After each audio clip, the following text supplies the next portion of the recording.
Welcome back to the CSP Elite Baseball Development Podcast. I'm your host, Eric Cressey, and this is another edition of Pinch Hit Friday. Today I want to talk about assessments, and this is actually going to be part one of a two-part Pinch Hit Friday sequence. And I think assessments are something that maybe we've become known for at Cressey Sports Performance just because we take a lot of pride in them and try to be as thorough as we possibly can. But there are some key competencies that I think anyone, regardless of how in-depth they are with assessments, really needs to keep in mind. So I think first of the 10 I'm going to outline today is do your homework ahead of time. You want to be able to hit the ground running on whoever you're assessing and understand why they're seeing you. I'm a really big believer in kind of leaning on our administrative staff at our facility to just make sure that I have as much information on people in advance. That usually comes with phone calls or email exchanges prior to scheduling evaluation. I want to know their history. And a lot of times this is important because if it's someone's got a history of a surgical intervention or some kind of injury history, you may want them to bring along documentation, whether it's a radiology report or some kind of post-op report, something like that. The more you prepare and do your homework ahead of time, the better off you're going to be with respect to people being able to be successful in that regard.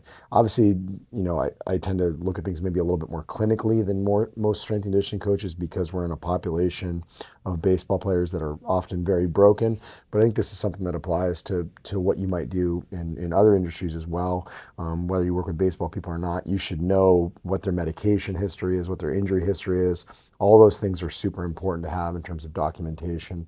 You obviously want a collection of paperwork that includes emergency contact info, waiver, health history, all of that stuff. So make sure that you prepare ahead of time. That's the most important thing to set the stage for success. It also allows you to build rapport with people on their first day. If you have some questions pertinent to their position, hey, I know you're here for some knee pain. Can you give me more insights on when it started and when you feel it the most and what you think we can do for you? Just open-ended questions like that, I think, pull a little bit more out of people so that they can give you insights that you can best help them.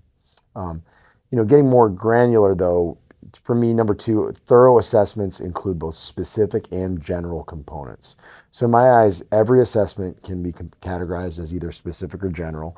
A specific assessment might be something like a single joint range of motion assessment or like a manual muscle test for shoulder external rotation. It could also be, provocative tests that physicians and rehabilitation specialists may use. All right, this is an O'Brien's test. We're going to check out, how your shoulder functions. These things identify specific things like elbow extension range of motion or whether a particular test elicits pain. On the other hand, you have general assessments, which look at global movements and they evaluate multiple joints at the same time, the synergy across multiple joints. These would be things like overhead squats, push-ups, overhead lunge walks, stuff like that.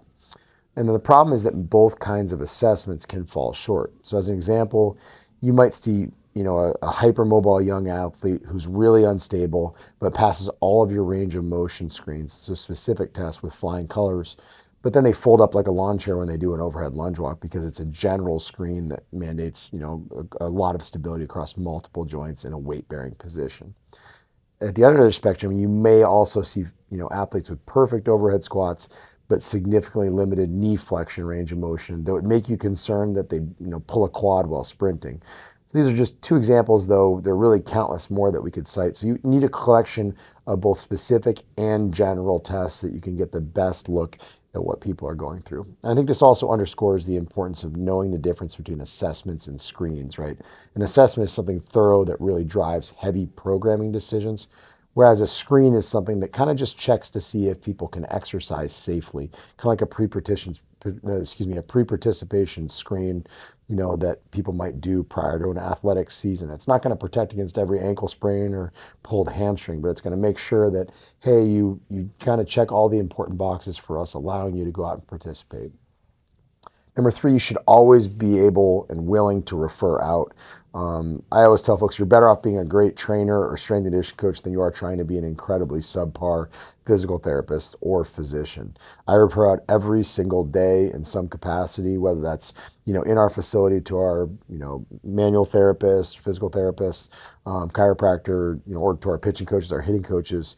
Even if you have a tremendous knowledge of provocative tests and rehabilitation techniques, as a trainer or coach, you don't have the same resources, whether that's diagnostic imaging equipment or the ability to do manual therapy that these professionals have. So you can send folks down the street to an orthopedist. You can refer out to various doctors for blood work, whatever may need to happen. But really diagnosing is outside your scope of practice if you're not in one of these allied health professionals. So again, I refer out every single day. It creates great opportunities for collaboration that will benefit our clients and athletes, and also an opportunity for our staff to learn from professionals in related disciplines.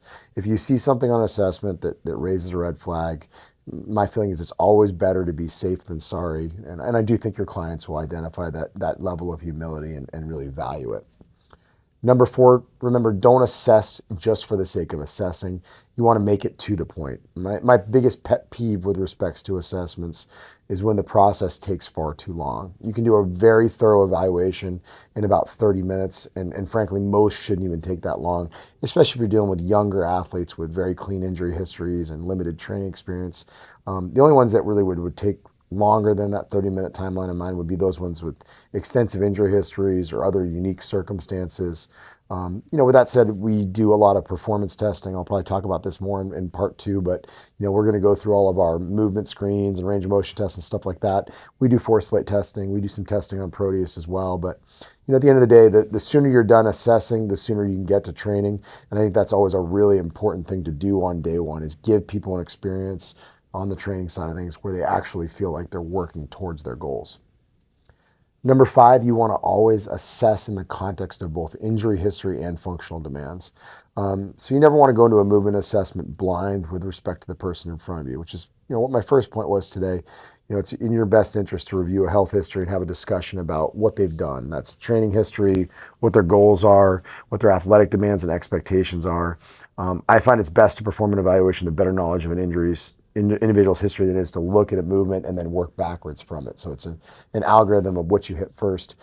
For example, if your pre-assessment, discussion reveals that an individual is a baseball player growing up, you can expect to see more external rotation on a dominant shoulder and less internal rotation. That might lead you to look more closely at whether he has, adequate anterior shoulder stability, and whether his scapula, upwardly rotates enough. It also might help to explain a low right shoulder that you see on a postural screen. So it was always better to work back from the injury history and the functional demands than look at someone in front of you and then try to extrapolate, backwards as to what their participation history might have been.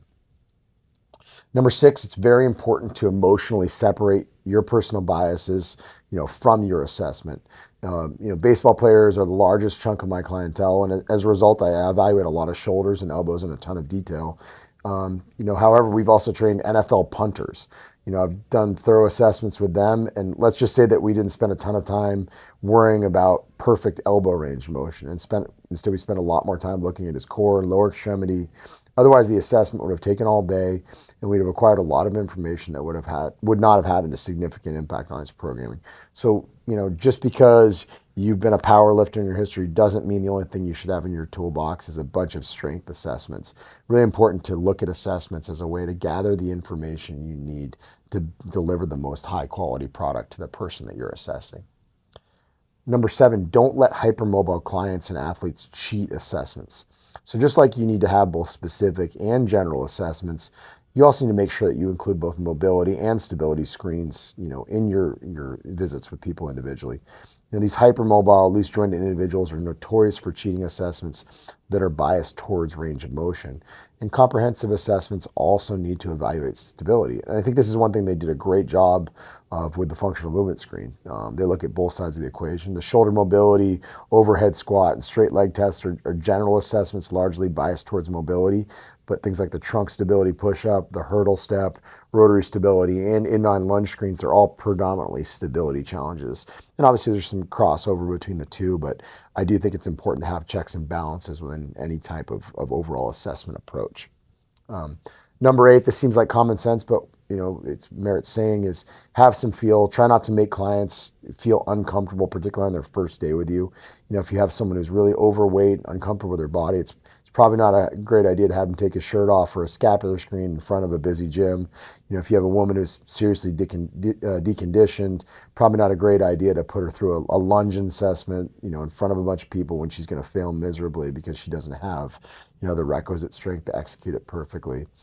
It's an even worse idea, to do these things in front of a crowded gym. So just remember that your first day with an individual, your assessment, is as much about building rapport and starting a friendship as it is about evaluating how somebody moves. It's been said in the past, they have to know how much you care before they care how much you know. If you spend some time getting to know them, asking questions, good things always come of it. If you spend time building, walls between you and them because you've embarrassed them or, put them in a position that they're uncomfortable with, it's going to be an uphill battle from there. Number 9, be sure to highlight what individuals do well too. I talk a lot about baseball players at the highest level. They all have superpowers, and we want to do what we can to embrace their superpowers while also bringing up some of the weaknesses. But I always make a point of telling athletes what they do incredibly well during the evaluation. And Dale Carnegie, it was an old quote, he said, "It's always easier to listen to unpleasant things after you've heard some praise of our good points." So this point applies to fitness and movement screens too. Think about it. Would you want to be criticized nonstop for 30 minutes? Probably not. But by contrast, if someone highlighted what you did well while also, covering some important growth areas for you, these suggestions are going to be much more well received. So your goal is to establish a great relationship, not just to analyze movement. And last but not least, number 10 for this podcast, before we punt to next week's, just remember that training is a never-ending assessment. Every exercise that you do is an assessment of how an athlete is progressing or responding to your training initiatives. Each time your clients and athletes move, they're providing you with information. So the more you pay attention, the better you'll be able to individualize their programs and coaching cues moving forward. So thanks again for tuning in. Always appreciate you listening and providing feedback. We'd love it if you'd review us on iTunes as well if you are enjoying the podcast. And we'll be back next week to talk a little bit more about some additional key characteristics of assessments. This episode is brought to you by AG1, the most comprehensive NSF certified for sport daily nutritional supplement I've ever tried. With so many stressors in life, it can be difficult to maintain effective nutritional habits and give our bodies the nutrients they need to thrive. As a father of 3 young kids and a co-founder of multiple businesses in multiple states on top of still being an avid exerciser, I know that busy schedules can really take their toll on us. Whether it's poor sleep, exercise or life stressors, environmental factors, or simply not eating enough of the right foods, we can often wind up deficient nutritionally. This is where AG1 can really help. It's a game-changing nutritional insurance policy. They simplify the logistics of getting optimal nutrition on a daily basis by giving you just one thing with all the best things. That's why I use it daily, as do several of my family members, and we recommend it to a lot of our top athletes. 1 scoop of AG1 contains 75 vitamins, minerals, and whole food sourced ingredients that work together to fill the nutritional gaps in your diet to support energy, focus, digestion, and recovery. And this can all happen for less than $3 per day and without taking multiple products. While most nutritional supplements come to market and stay stagnant, AG1 continues to obsessively improve this one holistic formula based on the latest research, producing over 50 improvements in the last decade alone. They invest in the most absorbable and natural source of each ingredient and go above and beyond in third-party testing to ensure their customers continue to receive the highest quality and best tasting nutrition habit on the planet. Whether you're keto, paleo, vegan, dairy-free, or gluten-free, it'll work for you, and it contains less than 1 gram of sugar per serving. They put 75 ingredients through the rigorous NSF certification test to come up with a safe formula that's trusted by some of the world's top athletes, including many of our own at Cressey Sports Performance. Right now, AG1 is giving our listeners a special offer of 10 free travel packets with their first purchase. Just head to drinkag1.com/Cressey and claim this special offer. These travel packets are perfect for supporting your immune system, energy, and gut health while you're traveling for games, training, or simply on the go. They can be great counterbalance to the less than ideal on-the-road food options that are out there for a lot of our traveling baseball players. So if you want to bridge the gap between deficient and optimal and give yourself the best chance of getting nutrient diversity, head to drinkag1.com/Cressey to get 10 free travel packets with your first purchase. Again, that's drinkag1.com/Cressey, Cressey. You won't regret it.